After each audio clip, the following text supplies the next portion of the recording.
ભારતીય જનતા પાર્ટીની એક બેઠકની શરૂઆત થઈ છે। રાજ્યના મુખ્યમંત્રી ભૂપેન્દ્ર પટેલના નિવાસ સ્થાને ગાંધીનગર ખાતે એક મહત્વપૂર્ણ બેઠકની શરૂઆત થઈ ચૂકી છે। જગદીશ વિશ્વકર્માએ આજે ભારતીય જનતા પાર્ટીની પહેલી યાદી જાહેર કરશે। પહેલી યાદીમાં ભારતીય જનતા પાર્ટી 6 મહાનગરપાલિકાઓની યાદી જાહેર કરે તેવી પૂરેપૂરી શક્યતાઓ વ્યક્ત કરવામાં આવી રહી છે અને 6 મહાનગરપાલિકાને લઈને આજના દિવસની અંદર ચર્ચાઓ જે છે તે થવાની છે।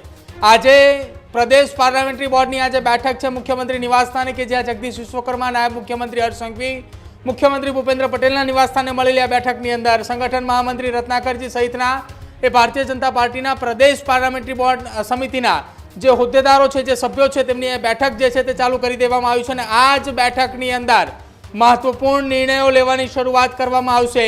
6 महानगरपालिकानी अंदर 2 मुद्दाओ आधारित चर्चा करवामां आवशे।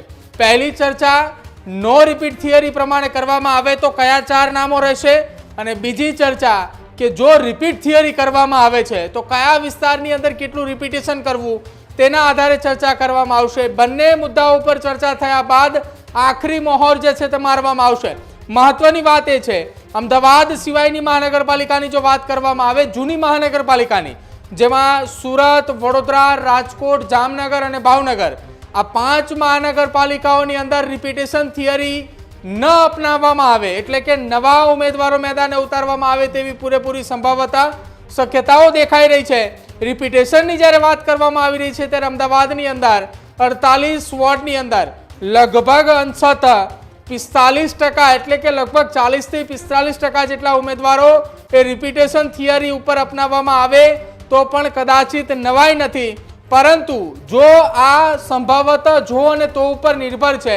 5 महानगरपालिका जूनी जेम पहला कह्युं ए महानगरपालिकानी अंदर कया प्रकारनी थियरी अपनाववामां आवे छे अने अमदावादनी अंदर कया प्रकारनी थियरी तेना उपर गणित जे छे कई रीते बेसाडવું, केवा उमेदवारो उतारवा तेने लईने आजना दिवसथी ए सवारे लगभग 10-10:30 ની અરસાની અંદરથી ए मंथननी प्रक्रिया शरू करवामां आवी छे। हजू पण चर्चा विचारणा चाली रही है।